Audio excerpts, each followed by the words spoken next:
to shout. Got me no reason, and I got no doubt. I'm gonna get myself on the floor from this model caught up world. Jesus gonna be here soon.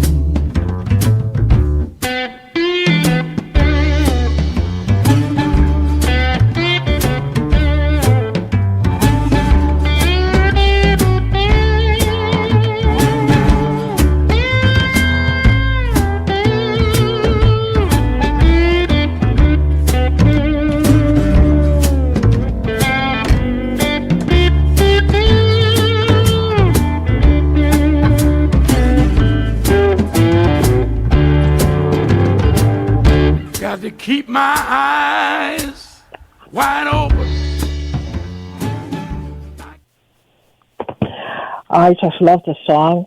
I loved it. I heard it first when I was in college. I just loved it, and I still do love it. It's the Blind Boys of Alabama with Jesus Gonna Be Here. It's from the 2001 album, Spirit of the Century. This is Leid Stories. I'm Patrice Leid. And geez, these days it's you almost have to be prepared that things could change in the flash and change dramatically in the flash, because you don't know where things are going. We just don't know. But in any event, we should talk about what we know so far, or what we think we know so far, and in our own minds, what are we expecting to happen any minute now? What are we expecting to happen? So I think we'll go with that and see where it takes us. I do know one thing. I don't know anybody who feels good about where things are right now. I think people are very, very upset. And more than that, they just don't know where things are going. They're not sure where they should be going. They don't like what they're seeing. And it's a very, very uncertain time. And I think that is one of the biggest factors in how nations fall apart.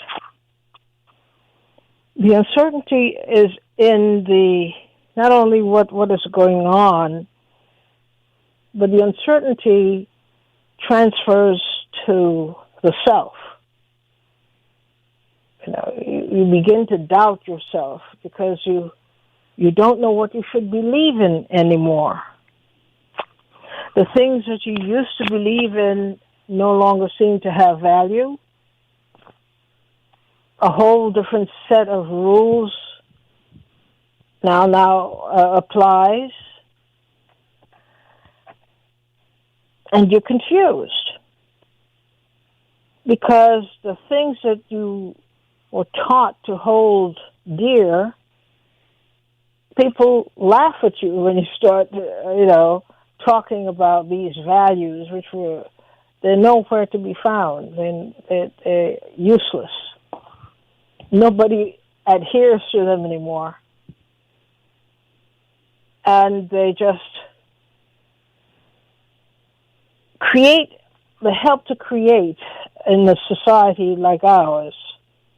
The more pervasive this attitude gets, the more we start doubting ourselves. We start believing in nothing. And I actually was conscious of this when, and I think it was last week, people were talking about things that,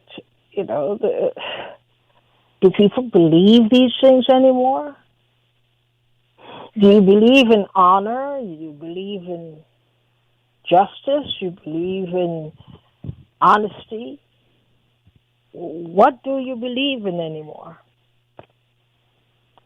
Because everybody has parted ways with the things we used to believe in. And right now, you're not sure whether people believe in anything anymore. So everything is very temporary. Everything is very hazy. Nothing is set. Nothing is set deep within us anymore.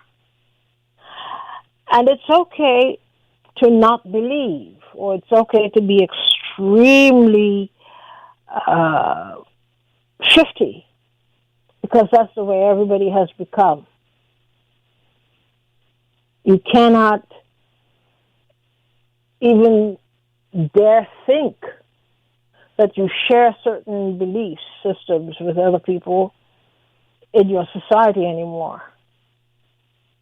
It's a very terrifying place to be. And in the United States, we are not thinking about that. People are going through changes very quietly, but they're terrified. They're not saying what their fears are, but they feel fear, no question about it.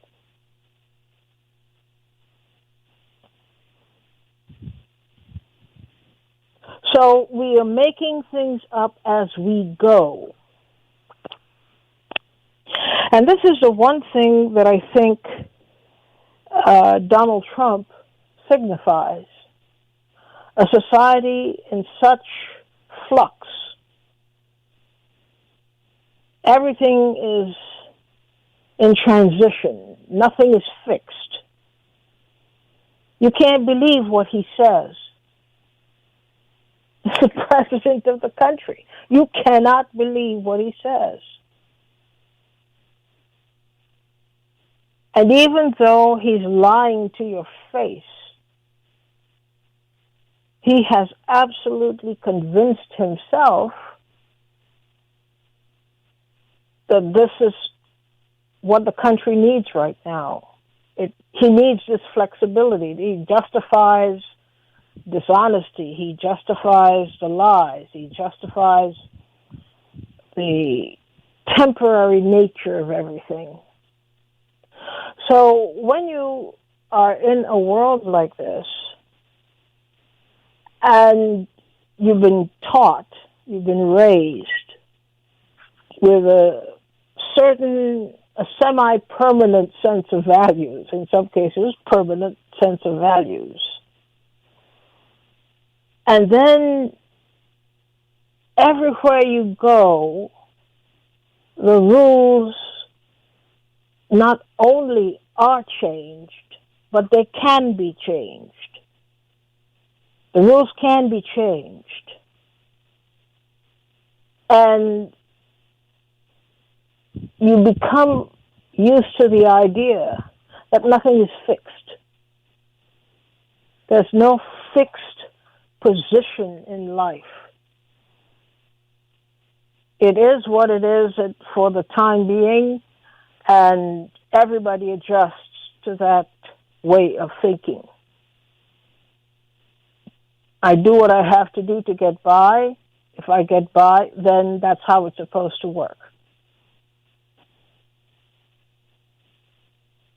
It's a very scary time.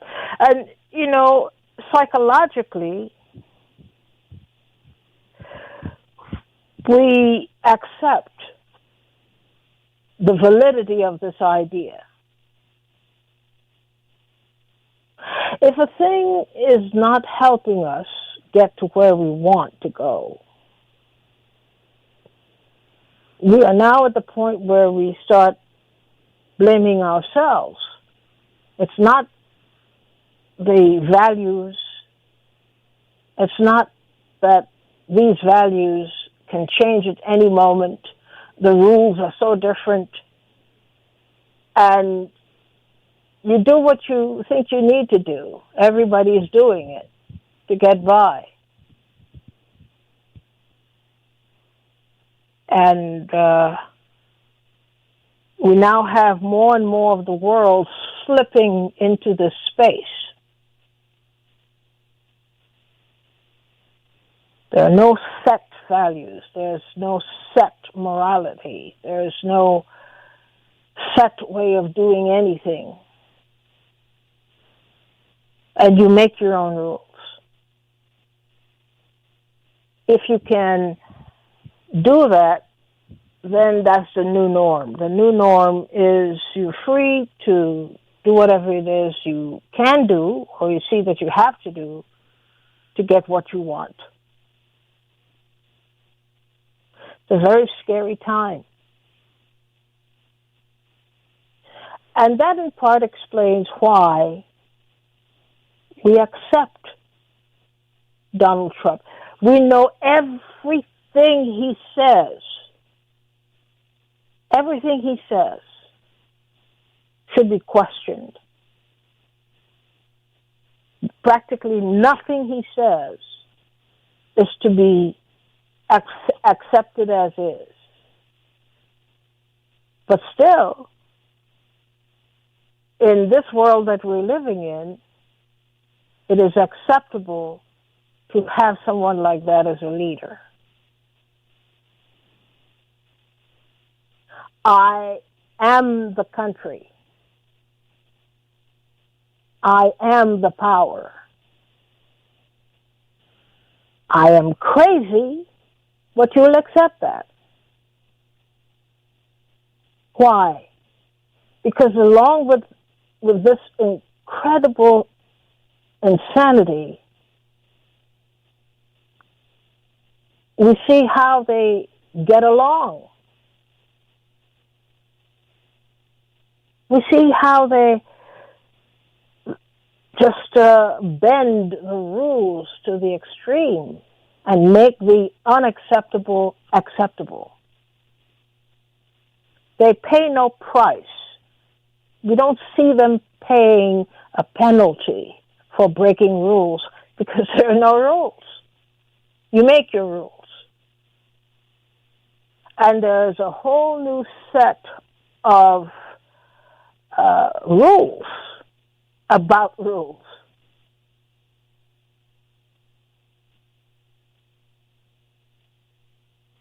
Everything tells us, everything tells us he's lying every time he opens his mouth. And has been since the day he took office and before that. But we accept that he's allowed to do that because there's something else that is within him that we don't have, and therefore that makes him a leader. It makes us not. We are not leaders. We can't lie. We can't deceive. We can't just make things up out of the air. But he can do that. And the normally sensible, well-grounded people will come to accept that and would defend his right to be deceitful, to lie, to do all manner of anti-human things. And we find ourselves saying, well, you have to look at it this way. He sees things that we can't see because he's special. And now we must learn to accept a person like that, accept the things he does, because we don't know anymore what is acceptable for us and for the whole country. That's a real strange thing. It's very deep, though. There was a time when a nation operating on these precepts would be a nation on fire,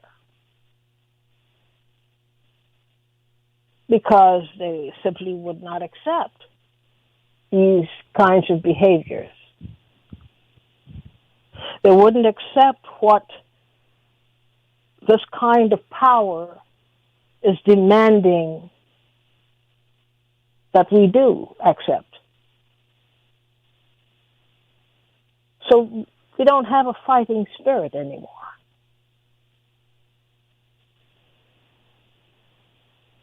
We rationalize and we say, well, you know, I don't like it, but I could see his point. I don't like it, but I see where he's trying to go. But I don't like it, but I can see that at least I'm not one of the people who would be penalized. So I'll stay quiet, mind my business, and pray that things will, you know, as the song says, that Jesus is going to get here. And he will get here soon. So let's return to where we are as a nation and what are the values. It's a weird thing to use this word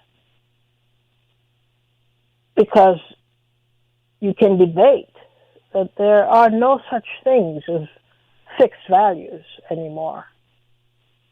We are in a world in which everything is negotiable. Your honor,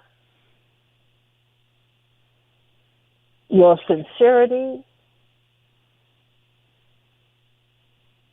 that of your family and friends. We are in the process of deep surrender. And we know we're surrendering because we're not fighting. We're not resisting, so we're surrendering. But we talk as if we're in good shape. So how can we take this strange anomaly that we're experiencing at this time? Are we aware of the change that we're going through? Are we aware that we, in many ways, have surrendered as a society? That we're lying to ourselves in order not to have to confront the truth? We surrender. Could you think of a time when, no matter what the social caste you belong to, that you would accept under the extreme acts of slavery and racial dominance what is happening to children in this country? Even when people were enslaved, they found it unacceptable that children should be abused the way they are, or people should have their rights taken away the way they are, taken away by a system. Or that we don't need to debate the justice of racial inequality. We don't need to debate that. But now we have acceptance. And we're trying to call it something else. We're trying to figure out what else we can call it so that we can fool ourselves and go along to get along. Am I making sense? Am I getting to the point here?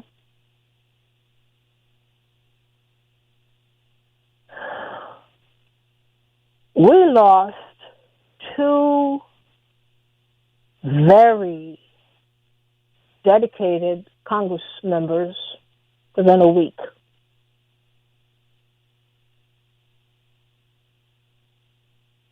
And as a nation, it was more important to take in the visual of things. The right flowers were there. The military honors that accompanied their caskets. We talk about them, but not in the context of us. You see, they were individuals, and they were spoken of that way.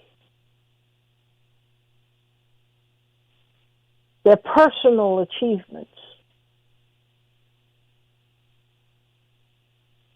A lot of emphasis on the symbolism of their individual achievements. But we didn't hear about Elijah Cummings.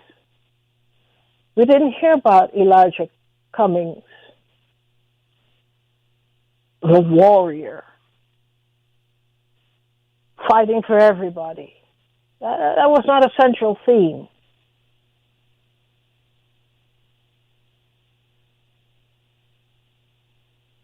What we were told about him was very symbolic, and that's just it. It was symbolic.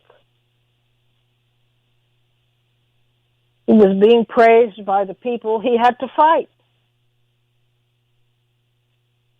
And at the same time, keep us in line. Help to keep us in line. He could fight, we could not. He could do certain things individually because he earned that right by being elected to Congress. But we dare not mistake all of us that we are Elijah Cummings. He was all of us, we're all of him. There was no such kind of reference.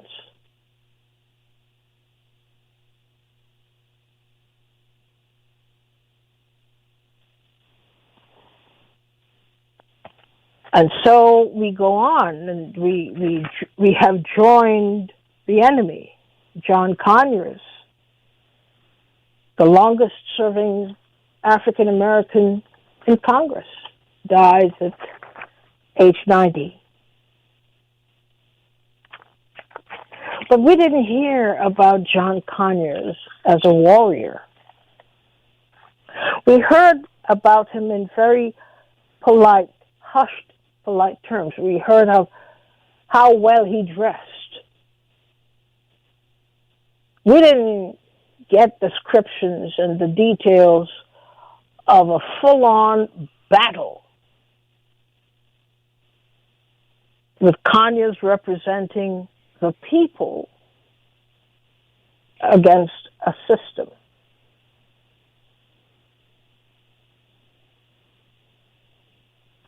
Yeah, they were great men and all of that.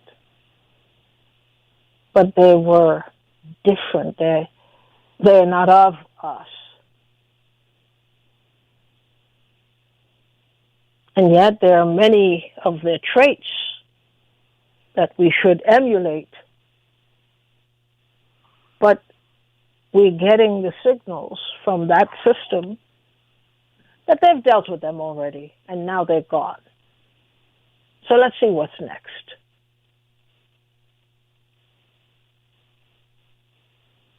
very, very strange kind of time to be in.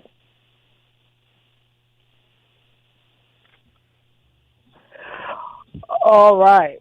We take a break, and we're going to come back to your thoughts right after this.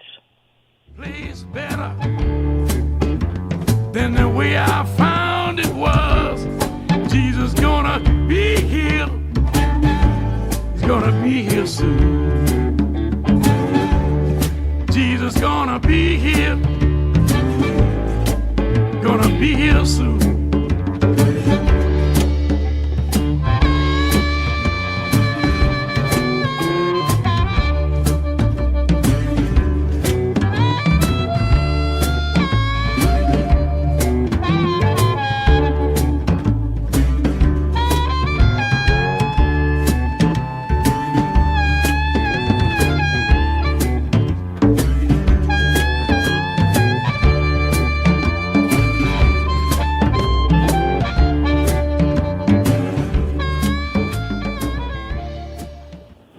You're listening to Leid Stories on PRN.FM. I'm Yatrice Leid, and we're taking your calls at 888-874-4888. 888-874-4888. It sounds a little esoteric what we're talking about today, but it's important because life is going on. We have less and less to do with it. And yet we still are encouraged to believe that it is not so, that we're part of a whole, and altogether we're moving altogether.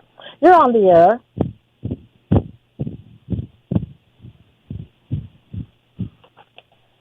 You're on the air. Hello? Yes, you're on the air. Okay, you usually say my name.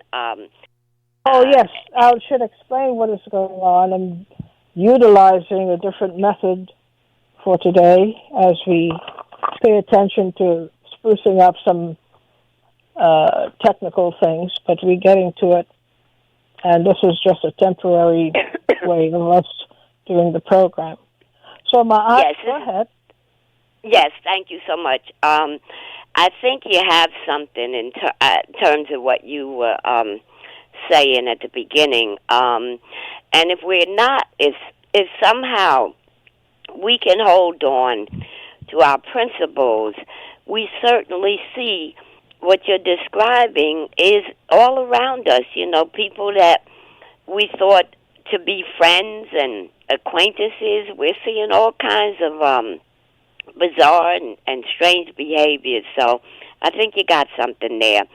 But if I could finish up the points I was trying to make yesterday about your question around this raid.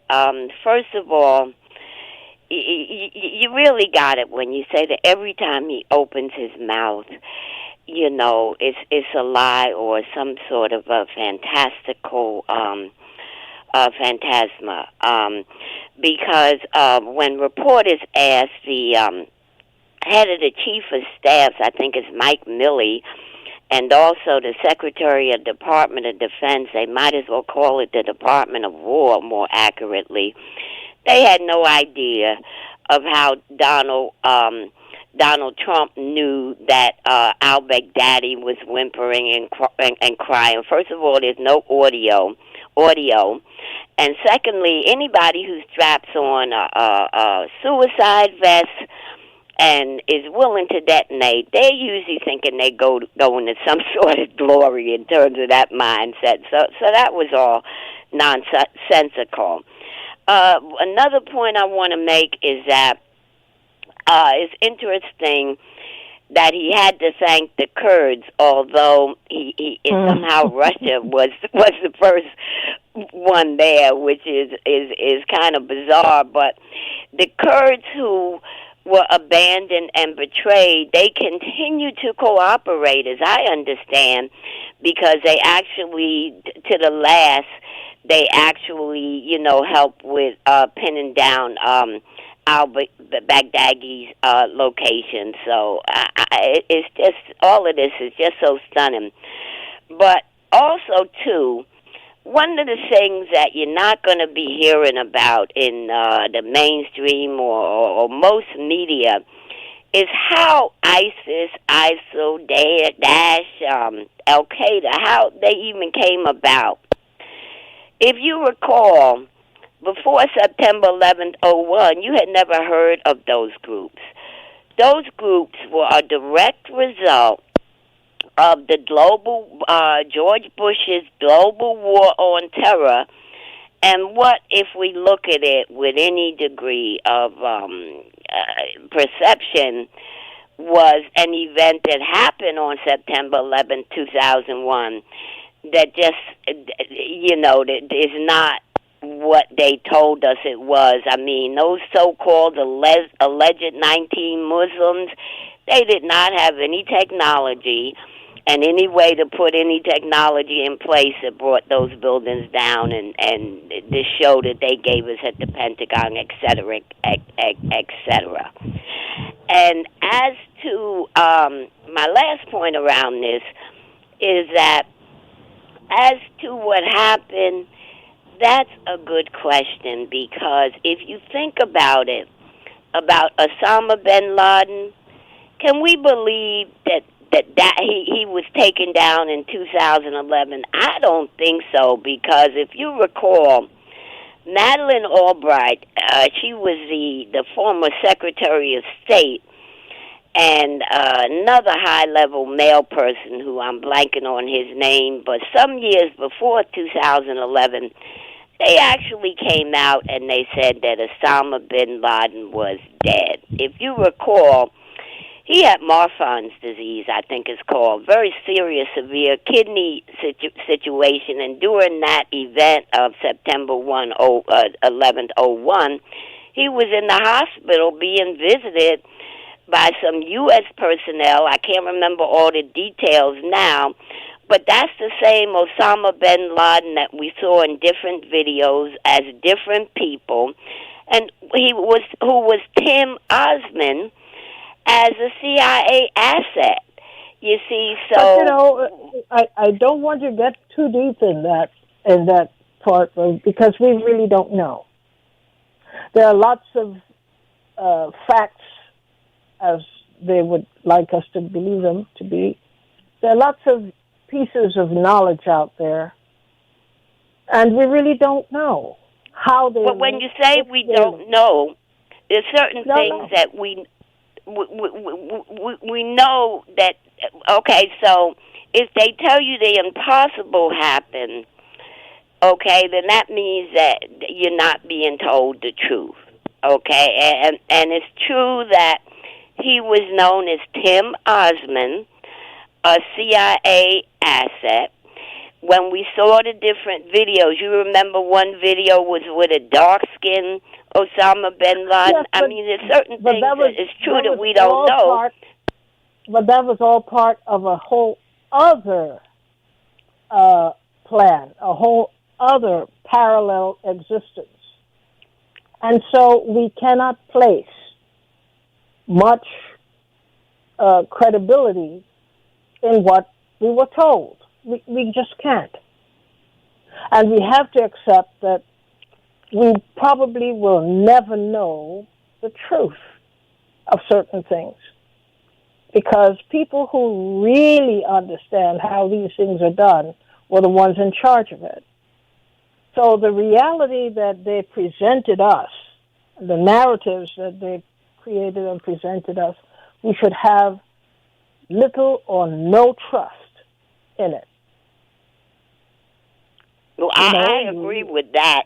As Donald Trump said himself, it was like watching a movie, and David Icke put it in that way, and that they have us watching a movie, okay? And poor Donald Trump, he never heard, and I think it probably goes back to ancient Kemet, what the old saw: talk low, talk slow, and don't talk too much. That's a very good axiom. And we should all abide by that. Now there is truth in that. Don't lend your brain to other people's plans for you. You can't do it. I mean, we listen to what they're saying and so forth. We have no way of proving definitively what the truth is. We have no way because they've manufactured the truth. Got that right. And they've said, here's what you must believe. Like they said, al-Baghdadi was buried at sea in the same way Osama bin Laden, you buried mean? At sea. Or did that, what al-Baghdadi buried at sea also? Yes, that's what they said. I hadn't heard that yet. Mm-hmm. Yeah. That he was That's the same story with Osama. Yes. Mm-hmm. They were given the full burial rights as Muslims, as devout Muslims, and we don't know the truth of any of this. And our position should be, for our own defense purposes, just to keep all of that information at a distance. We look at it every now and then, but then we put it back in the box and leave it there until we are prepared, because we have access to a whole lot of different information to re-inspect the issue. But until then, believe nothing that comes out. Excuse me. But thank you for getting us started today, Ma'at. Thank you very much. Thank you.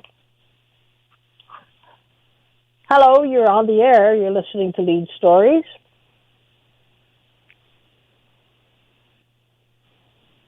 I'm not hearing you.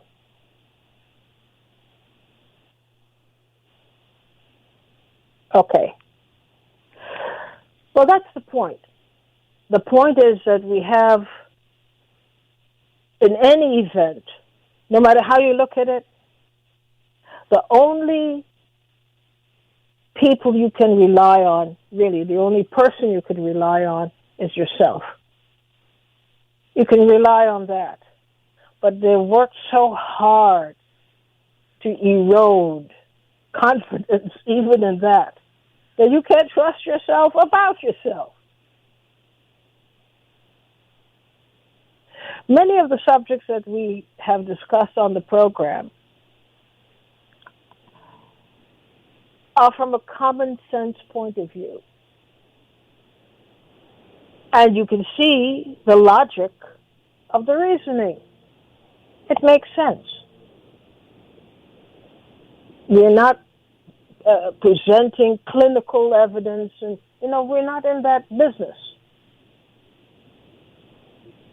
We're in the business of developing ways in which we can relate to each other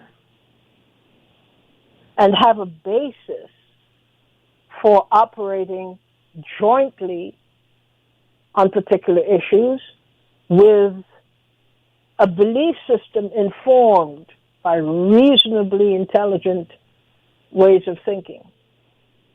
But we can't swear about that either. We just have to go along and do the best we can. You're on the air.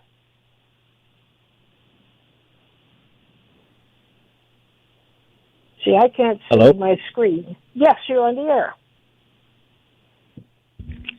Can you hear me? Yes, I can hear you. Okay. Because I didn't hear any introduction of me being on the line. I know, but, I'm saying that we're I heard... let me just finish that. We're operating at a slight deficit today because we're trying to get some technical things in order. So we're hanging in there with it. And who's calling? This is Vincent from New York. Hello, Vincent. Let's hear your point. Well, I caught a bit of what you started out discussing or stating in regards to people um, not having much faith or having a different understanding of what they believe in or confusion on what they believe in currently.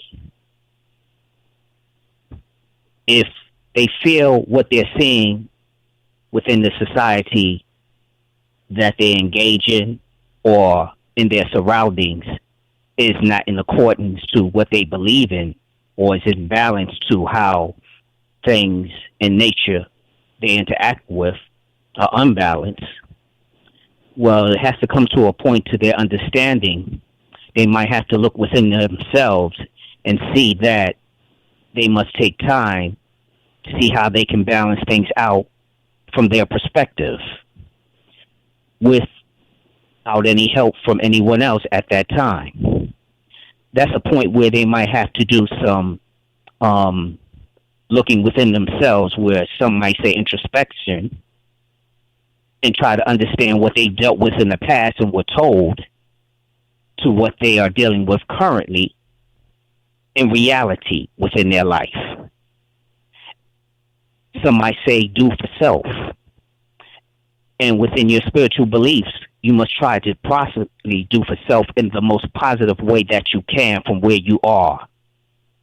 And hope that others will try to pick up the slack or contribute to your positive initiatives from their belief.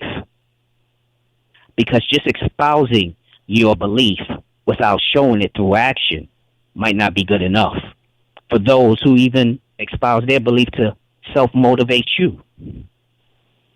Now is the time to take that self-initiative and don't expect to get a pat on the back, a spiritual upliftment from those who motivated you in the past, but from those you might have helped from that point forward might be your reward. Okay, you're sounding like a prophet yourself. So give us a working example. Translate what you just said, because I think heading somewhere here with your point. Give us an idea of how you interpret that very statement as it applies to yourself and as it applies to the rest of us. Well, I don't know if those who are listening are new listeners or old listeners or not even listening anymore and might listen later. As I go about my day and I see things that seem might be unjust or mainly just plainly ignored, I do the little bit that I can to help out those who are being abandoned or ignored openly in society, and just don't try to do it in a way just to be praised or talked about from a positive perspective, but to do that little bit and hope it can help that person for that moment in time to make it through another day. And maybe as I go about my day safely, I can do it again. And that helps me at times when I might be feeling a little down because I felt I probably wanted to do more and couldn't, even for myself. I just don't try to focus on so much of the negative things that are going on. If I might see it and can do something, I'll try. But I focus on the positive from the past to push towards the future if I can see something shining ahead. And if I don't, I wait for the sun to rise within my mind and eyes to continue on. In practical application to life in the day-to-day world, how are you feeling about your power to do what you want to do? Because it's a good thing. Or your ability to see things as you understand the intricate details of things. that you're operating differently in this world? Well, if you feel or some feel that I might see things differently, maybe I do. There's nothing wrong with that. No. We have our own eye. Go ahead. No, there's nothing wrong with it, but are you conscious of it? Conscious that I see things differently? Yes. Well, it depends on what you and I and those others are focused on in the conversation. It depends on specifically what you're referring to and what I'm referring to. As you and I engage in this conversation, it depends on what particularly that you're seeing differently than I'm seeing differently. You might see it from one perspective that you're talking about from wherever you might be from one way, and I might see it from another. And we try to deal with that subject that we discuss of what we're looking at from our point of view. I hope from the most positive way possible. Yes, yes. But do you see yourself as being as aware as an individual? It means that you are an agent of change in your own community and in the world. Do you see that still being intact, that you have that power still? Or do you see that to a large degree there are forces working to erode any possible good force you may have, good influence you may have within your world?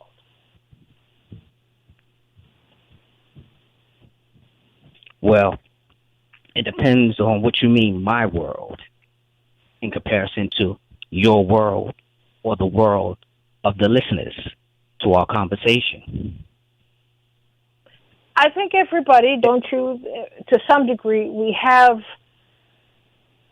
a consciousness that we are living in several worlds at the same time, and we're managing our lives in these different worlds the best way we can.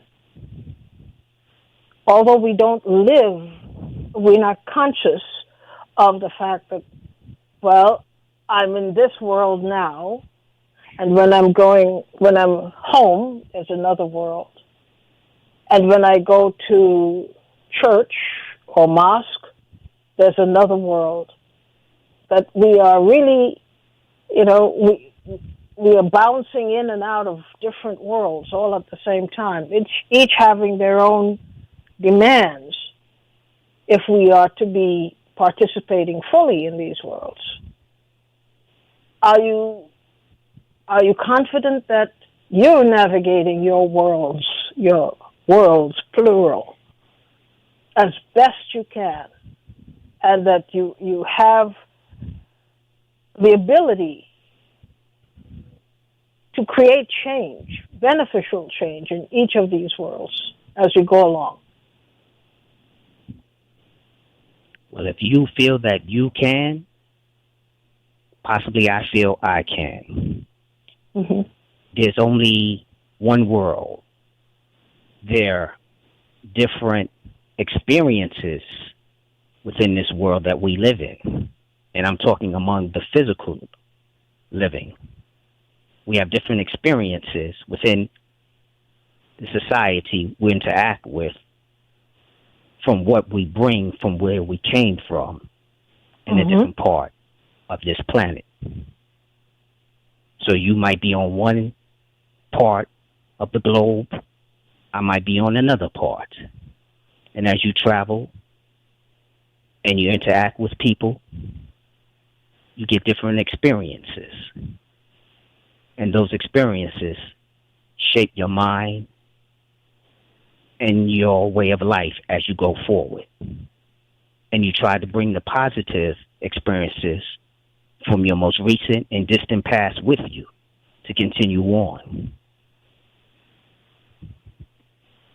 Do you feel that That's in you part do that? how I feel. Do you feel that you do that every day, in one way or the other? That you are bringing yourself, and that means you're bringing all of yourselves, all the different compartments of yourself, to another person or an organization or whatever it is you're doing, and that is what has integrity. That is what's worth defending and fighting for.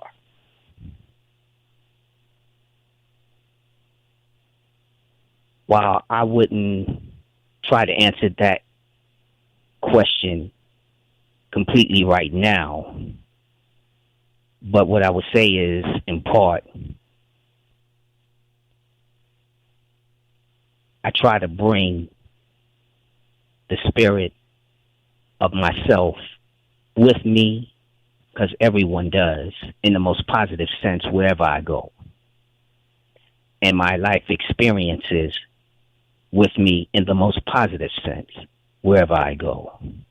All right. Well, and try to leave the most positive impact when I leave from what I experience. Well, we have to leave it there for today. But thank you very much for allowing us to understand the issue as you see it. Thank you so much for contributing. And thank you for being patient. We'll be back again tomorrow with each other. Jesus, and I'm looking forward to it. Bye-bye. He's gonna be here soon. He's gonna cover us up with leaves and a blanket from the moon, with a promise and a vow and a lullaby for my brow. Jesus gonna be here. He's gonna be here soon. I'm not gonna do nothing.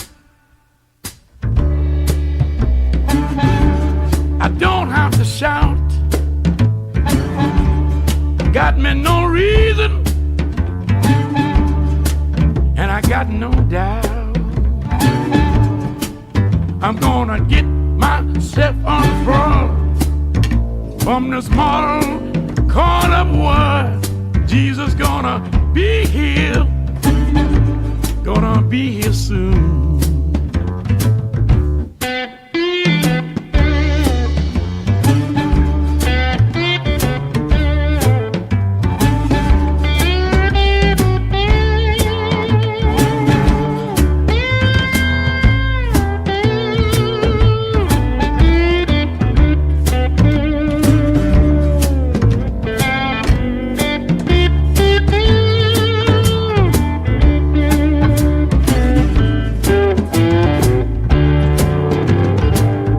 Got to keep my eyes wide open. I can see my Lord. Gonna watch the horizon for a brand new Ford. I can hear him rolling on down the lane, saying, Hollywood, be thy name. Jesus gonna be here. Gonna be here soon. Got to keep myself faithful.